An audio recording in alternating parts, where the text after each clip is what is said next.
everybody, check it out. No hands.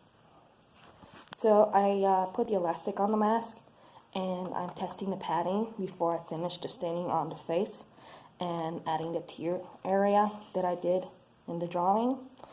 And afterwards I'm going to add the chiffon so no one can see my eyes. And then some of the Celtic markings I had planned for here. But for those of you who want to know, this is how it looks so far.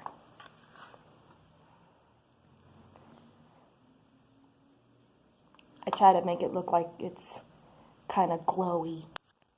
I really love turquoise. Well, the colors I used are the black matte from my previous video that you guys might want to get. It's really great. Then I glossed it with superficial gloss. Of course, I did the turquoise part first.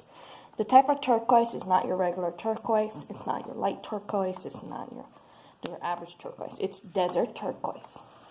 I wanted it because, as you've seen in previous posts, I wanted this to have a few Native American elements. Just a few, not many.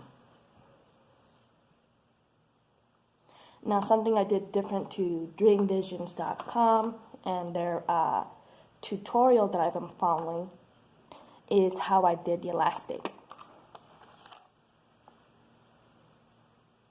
It's going to be a clip-on, and it's going to be adjustable.